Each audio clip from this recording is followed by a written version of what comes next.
Far out in the uncharted backwaters of the unfashionable end of the western spiral arm of the galaxy lies a small, unregarded yellow sun. Orbiting this at a distance of roughly 90 million miles is an utterly insignificant little blue-green planet, whose ape-descended life forms are so amazingly primitive that they still think digital watches are a pretty neat idea.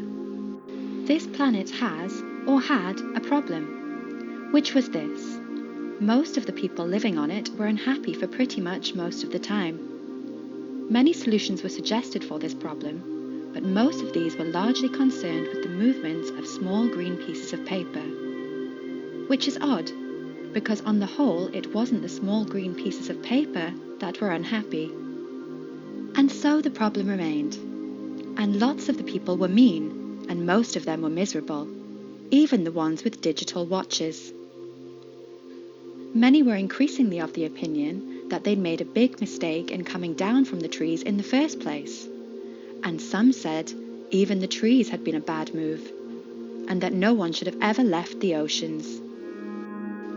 And then one day, nearly 2,000 years after one man had been nailed to a tree for saying how great it would be to be nice to people for a change, a girl sitting on her own in a small cafe in Rickmansworth suddenly realized what it was that had been going wrong all this time. And she finally knew how the world could be made a good and happy place. This time it was right. It would work, and no one would have to get nailed to anything. Sadly, however, before she could get to a phone to tell anyone, the Earth was unexpectedly demolished to make way for the new hyperspace bypass, and the idea was lost forever. Meanwhile, Arthur Dent has escaped from Earth in the company of a friend of his who has unexpectedly turned out to be from a small planet somewhere in the vicinity of Betelgeuse. His name is Ford Prefect, for reasons which are unlikely to become clear again at the moment, and they are both in dead trouble with the captain of a Vogon spaceship. Tell me how good you thought my poem was. So, Earthlings, I present you with a simple choice. Think carefully, for you hold your very lives in your hands. Now choose. Either die in the vacuum of space, or... I liked it. Oh, good. Oh, yes. I thought some of the metaphysical imagery was really particularly effective. Yes? Oh, and interesting rhythmic devices too, which seem to counterpoint the... Counterpoint the surrealism of the underlying metaphor of the... humanity of the... Vogonity. Vagonity, sorry, of the poet's compassionate soul, which contrives through the medium of the verse structure to sublimate this, transcend that, and come to the terms of the fundamental dichotomies of the other, and one is left with a profound and vivid insight into whatever it was the poem was about. Well done, Arthur. That was very good.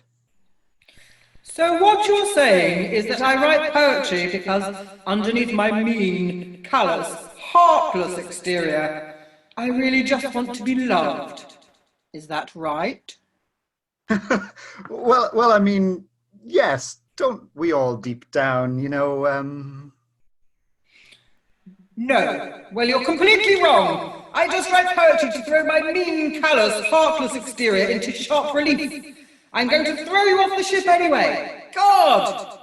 Take the prisoners to number 3 airlock and throw them out. Let go of me.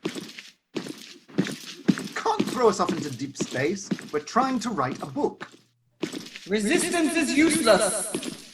I don't want to die now. I've still got a headache. I don't want to go to heaven with a headache. I'll be all cross and won't enjoy it. You can't do this. Why not, you puny creature? Oh, why not? Why not? Does there have to be a reason for everything? Why don't you just let us go on a mad impulse? Go on, live a little. Surprise yourself. Counterpoint to the surrealism of the underlying metaphor? That's too good for them. Ow, let go of me, you brute! Don't worry, I'll think of something. Resistance is useless! I woke up this morning and thought I'd have a nice relaxed day, do a bit of reading, brush the dog. It's now just after 4 in the afternoon. I'm already being thrown out of an alien spaceship 5 light years from the smoking remains of the Earth. All right, just stop panicking.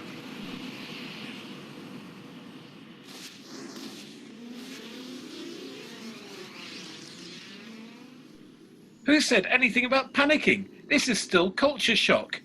You wait till I've settled down in the situation and found my bearings a bit, then I'll start panicking. Arthur, you're getting hysterical. Shut up. Resistance is useless! You can shut up as well. Resistance is useless! Give it a rest. Do you really enjoy this sort of thing? Resistance is... What do you mean? I mean, does it give you a full, satisfying life? Stomping around, shouting, pushing people out of spaceships? Well, the hours are good. It'd have to be. But now you come to mention it, I suppose most of the actual minutes are pretty lousy. Except some of the shouting. I quite like resistances! Sure, yes, you're good at that. I can tell. But if it's mostly lousy, then why do you do it? What is it? Girls? The leather? The machismo? Well, I don't know, I just sort of do it, really. There, Arthur. You think you've got problems. Yeah, this guy's still half throttling me. Yeah, but try and understand his problem. Here he is, poor lad. His entire life's work is stamping around, throwing people off spaceships. And shouting.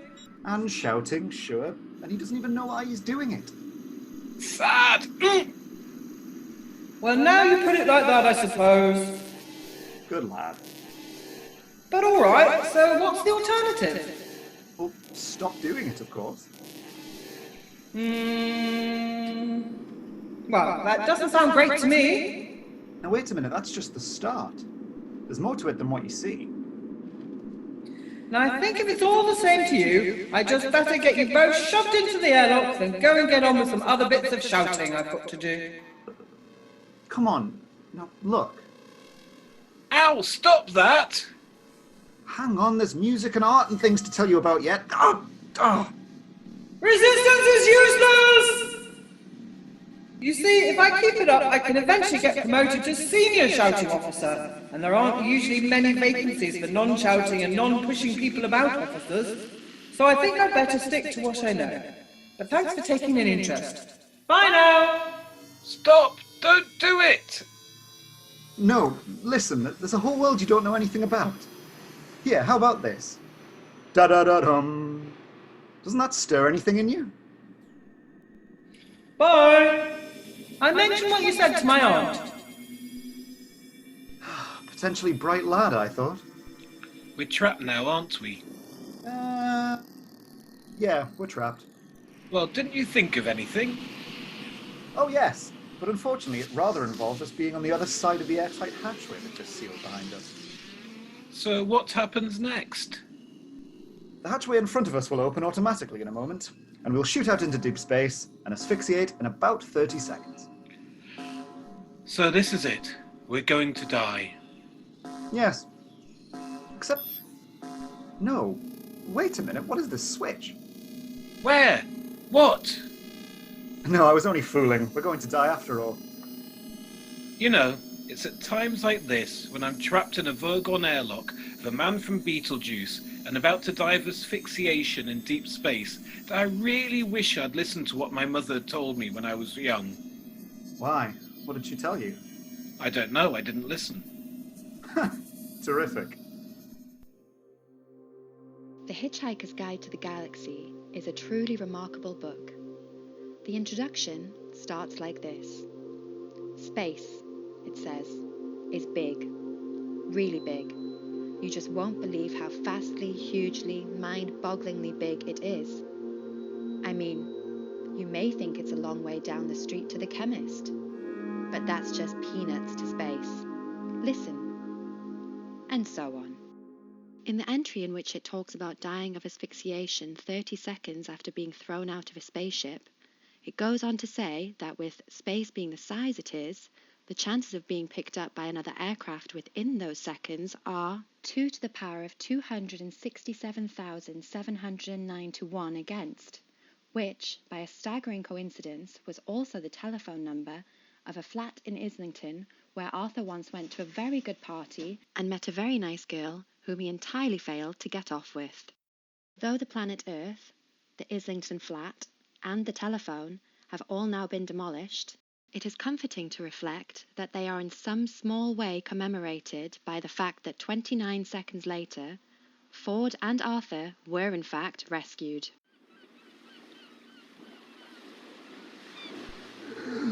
There! You... Oh, I told you I'd think of something. Oh, sure. Bright idea of mine to find a passing spaceship and get rescued by it. Oh, come on. The chances against it were astronomical. Don't knock it. It worked, but... Now, where are we? Well, I hardly like to say this, but it looks like the seafront at Southend. God, I'm relieved to hear you say that. Why? Because I thought we must be going mad. Perhaps we weren't rescued after all. Perhaps we died. What's that meant to mean? When I was young, I used to have this nightmare about dying. I used to lie awake screaming. All my school friends went to heaven or hell, and I was sent to Southend. Perhaps we better ask somebody what's going on. How about that man over there? The one with the 5 heads crawling up the wall? Yes. Sir, excuse me. You know, if this is Southend, there's something very odd about it. You mean the way the sea stays steady as the rock and buildings keep washing up and down? Yes, I thought that was odd. 2 to the power of 100,000 to 1 against and falling. What was that? Sounds like a measurement of probability. Hey, that couldn't mean... No. What? I'm not sure, but it means we definitely are on some kind of spaceship. Southend seems to be melting away. The stars are swirling. A dust bowl. Snow. My leg's drifting off into the sunset. Hell, my left hand's come off too. How am I going to be able to operate my digital watch now? Ford, you're turning into a penguin. Stop it. 2 to the power of 75,000 to 1 against and falling. Hey, who are you? Where are you? What's going on, and is there any way of stopping it? Please relax, you're perfectly safe. That's not the point. The point is that I'm now a perfectly safe penguin, and my colleague here is rapidly running out of limbs. It's all right. I've got them back now. 2 to the power of 50,000 to 1 against and falling. Admittedly, they're longer than I usually like them, but... Isn't there anything you feel you ought to be telling us? Welcome to the Starship Heart of Gold. Please do not be alarmed by anything you see or hear around you. You're about to feel some initial ill effects as you have been rescued from certain death at an improbability level of 2 to the power of 267,709 to 1 against, possibly much higher. We are now cruising at a level of 2 to the power of 25,000 to 1 against and falling, and we will be restoring normality as soon as we are sure what is normal anyway. Thank you. 2 to the power of 20,000 to 1 against and falling. Arthur, this is fantastic. We've been picked up by a ship with the new infinite improbability drive. This is really incredible. Arthur? Arthur, what's happening?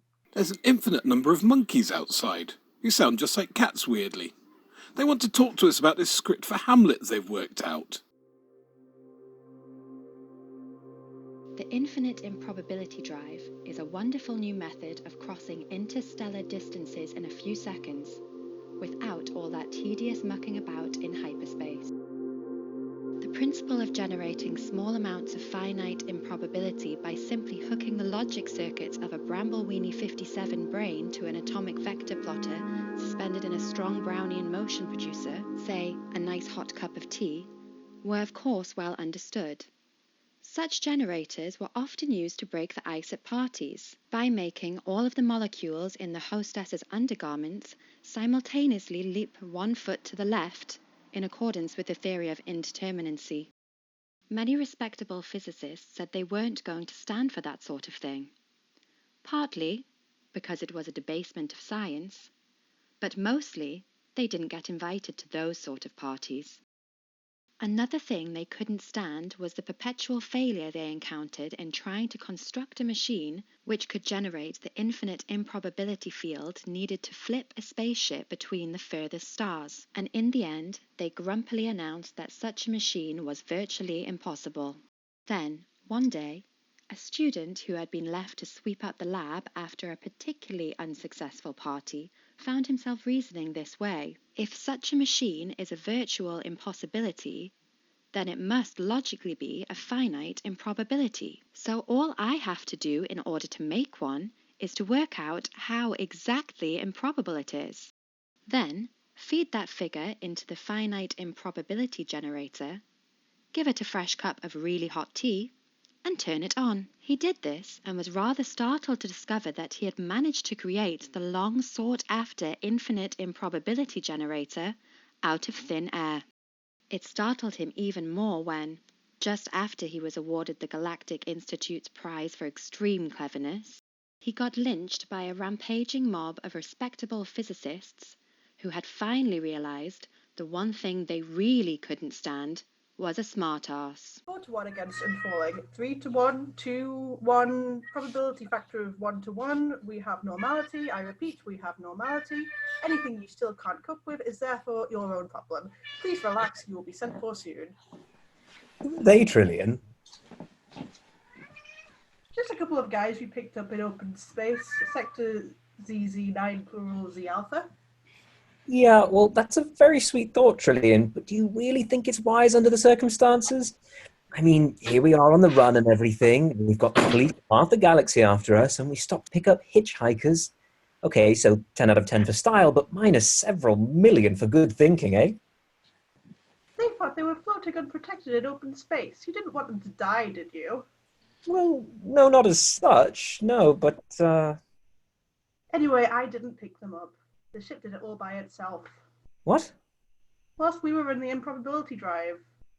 That's incredible. No, just very, very improbable. Look, don't worry about the aliens. They're just a couple of guys, I expect. I'll send the robot down to check them out. Hey, Marvin. I think you ought to know I'm feeling very depressed. Oh, God. Well, here's something to occupy you and keep your mind off things. It won't work. I have an exceptionally large mind. Marvin. All right. What do you want me to do? Go down to number 2 entry bay and bring the 2 aliens up here under surveillance. Just that? Yes. I won't enjoy it. She's not asking you to enjoy it, just do it, will you? All right. I'll do it. Good. Great. Thank you. I'm not getting you down at all, am I? No, Marvin, that's just fine, really. I wouldn't like to think I was getting you down. No, don't worry about that. You just act as comes naturally and everything will be fine. You sure you don't mind? No, it's all just part of life. Life? Don't talk to me about life. I don't think I can stand that robot much longer, Zaphod. The Encyclopedia Galactica defines a robot as a mechanical apparatus designed to do the work of a man. The marketing division of the Sirius Cybernetics Corporation defines a robot as your plastic pal who's fun to be with. The Hitchhiker's Guide to the Galaxy defines the marketing division of the Sirius Cybernetics Corporation as a bunch of mindless jerks who will be the first against the wall when the revolution comes, with a footnote to the effect that the editors would welcome applications for anyone interested in taking over the post of robotics correspondent. Curiously enough, an edition of the Encyclopedia Galactica that fell through a time warp from thousands of years in the future defined the marketing division of the Sirius Cybernetics Corporation as a bunch of mindless jerks who were the first against the wall when the revolution came. I think this ship is brand new, Arthur. How can you tell? Have you got some exotic devices for measuring the age of metal? No, I just found this sales brochure lying on the floor. The universe can be yours. Oh, and look, I was right. Sensational new breakthrough in improbability physics. As the ship's drive reaches infinite improbability, it passes through every conceivable point in every conceivable universe almost simultaneously. You select your own re-entry point. Be the envy of other major governments. This is big league stuff. Looks a hell of a lot better than that dingy Vogon ship. This is my idea of a spaceship. All gleaming white, flashing lights, everything. What happens if I press this button? I wouldn't... Oh, What happened? a sign lit up saying, "Please do not push this button again." They make a big thing of the ship's cybernetics. A new generation of Sirius Cybernetics Corporation robots and computers, with the new GPP feature. GPP? What's that? It says genuine people personalities. Sounds ghastly. Optimistic humming. Activated. Hum. Hum. Hum. Hum. Hum. Hum. It is What? ghastly. It's absolutely ghastly. Just don't even talk about it. Look at this door. All the doors in this spacecraft have a cheerful and sunny disposition. It is their pleasure to open for you and their satisfaction to close again with the knowledge of a job well done. Doors. Closing. Hateful, isn't it? Come on. I've been ordered to take you up to the bridge. Here I am, brain the size of a planet, and they tell me to take you up to the bridge. Call that job satisfaction, because I don't. You watch this door. It's about to open again. I can tell by the intolerable air of smugness it suddenly generates. Come on. Glad to be of service. Thank you. The marketing division of the Sirius Cybernetics Corporation. You're welcome. Which government owns this ship? Let's build robots with genuine people personalities, they said. So they tried it out with me. I'm a personality prototype. You can tell, can't you? I hate that door. I'm not getting you down, am I? Which government owns this ship? No government owns it. It's been stolen. Stolen? Stolen? Who by? Zaphod Beeblebrox. Zaphod Beeblebrox? Sorry, did I say something wrong? Pardon me for breathing, which I never do anyway, so I don't know why I bother to say it. Oh God, I'm so depressed. Here's another of those self-satisfied doors. Life. Don't talk to me about life. No one even mentioned it. Really? Zaphod Beeblebrox. And news reports brought to you here on the Sub Ether Wave Band, broadcasting around the galaxy, around the clock. And we'll be saying a big hello to all intelligent life forms everywhere. And to everyone else out there, the secret is to bang the rocks together.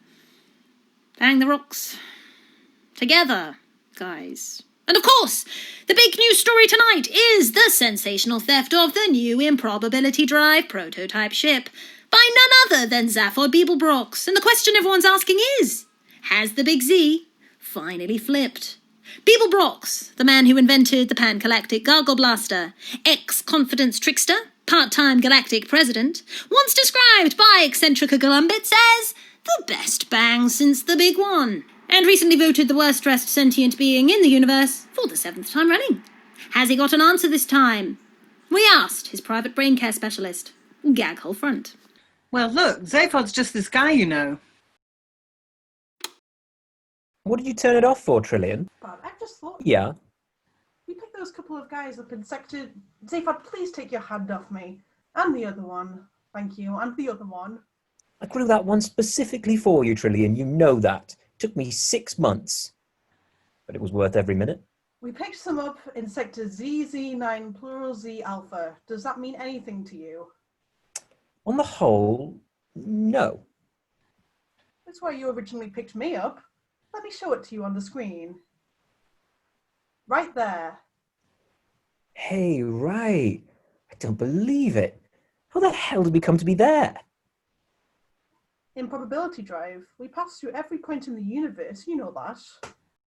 Yes, but picking them up there is just too strange a coincidence. I want to work this out. Computer? Hi there. Oh, God. I want to know that whatever your problem is, I'm here to help you solve it. Look, I think I'll just use a piece of paper. Sure thing. I understand. If you ever need... Shut up. Okay. Trillian, listen. The ship picked them up all by itself, right? Right. So that already gives us a high improbability factor. It picked them up in that particular space sector, which gives us another high improbability factor. Plus, they were not wearing spacesuits, so we picked them up during a crucial 30-second period. I've got a note of that factor here.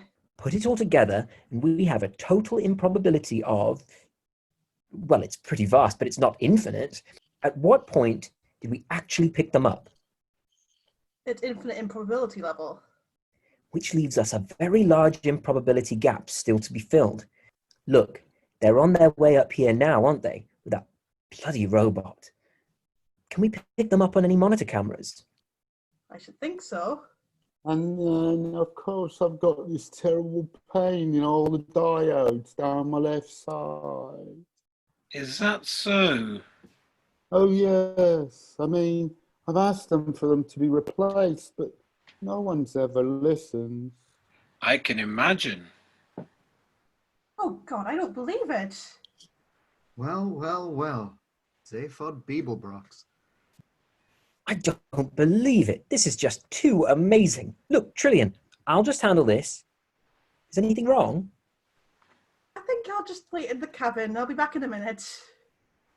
Oh, this is going to be great. I'm going to be so unbelievably cool about it. It would flummox a vegan snow lizard. This is terrific. What real cool. Several million points out of 10 for style. Well, you enjoy yourself, Zaphod. I don't see what's so great myself. I'll go and listen for the police on the sub-ether wave band. Right. Which is the most nonchalant chair to be discovered working at? Okay. I suppose you'll want me to see the aliens now. Do you want me to sit in the corner and rust? Or just fall apart where I'm standing? Show them in, please, Marvin. Ford, hi. How are you? Glad you could drop in. Zaphod, great to see you. You're looking well. The extra arm suits you. Nice ship you've stolen. You mean you know this guy? Know him? He's... Oh, Zaphod. This is a friend of mine, Arthur Dent. I saved him when his planet blew up. Oh, sure. Hi, Arthur. Glad you could make it. And Arthur, this is my... We've met. What? Oh, have we? Hey. What do you mean you've met? This is Zaphod Beeblebrox from Beetlejuice 5, you know, not bloody Martin Smith from Croydon. I don't care. We've met, haven't we, Zaphod? Or should I say, Phil? What? You'll have to remind me. I have a terrible memory for species. Hey, Ford. It was at a party. I rather doubt it. Cool it, will you, Arthur? A party 6 months ago, on Earth, England, London. Islington. Oh, that party. Zaphod, you don't mean to say you've been on that miserable little planet as well, do you? No, of course not. Well, I may have dropped in briefly on my way somewhere. What is all this, Arthur? At this party there was a girl. I'd had my eye on her for weeks. Beautiful, charming, devastatingly intelligent. Everything I'd been saving myself up for. And just when I finally managed to get her for myself for a few tender moments, this friend of yours barges up and say, "Hey, doll, is this guy boring you? Come to talk to me. I'm from a different planet." I never saw her again. Zaphod? Yes, he only had the 2 arms and the 1 head, and he called himself Phil, but... But you must admit that he did actually turn out to be from a different planet, Arthur. Good God, it's her! Trisha Macmillan, what are you doing here? Same as you, Arthur. I hitched a ride. After all, with a degree in maths and another in astrophysics, it was either that or back to the dull queue on Monday. Sorry I missed that Wednesday lunch date, but I was in a black hole all morning. Oh, God. Ford, this is Trillian. Hi. Trillian, this is my semi-cousin Ford, who shares 3 of the same mothers as me. Hi. Trillian, is this sort of thing going to happen every time we use the infinite probability drive? Very probably, I'm afraid. Zaphod Beeblebrox, this is a very large drink. Hi. Will our heroes be able to enjoy a nice, relaxed evening at last? How will they cope with their new social roles? Will they survive the deadly missile attack which is launched on them 3 minutes into the next episode? Find out in next week's exciting installment of the Hitchhiker's Guide to the Galaxy.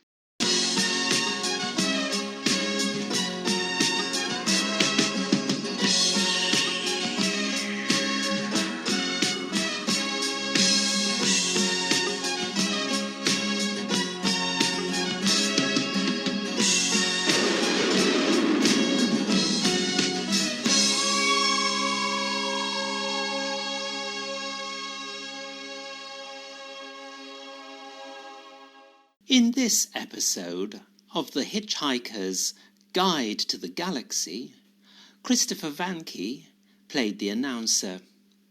Jonathan Wells-Lee starred as Arthur Dent and Robbie Close as Ford Prefect. The Vogon captain and guard were played by Hedley Sugar Wells, and Tom Kosh played Marvin and Eddie the computer. Zach Hamilton played Zaphod Beeblebrox, and Rosa Cole played Trillian. The radio voice and self-satisfied door were played by Anya Hamilton. The narrator was Natasha Vanke. The episode was directed by Yvonne Vanke and written by Douglas Adams.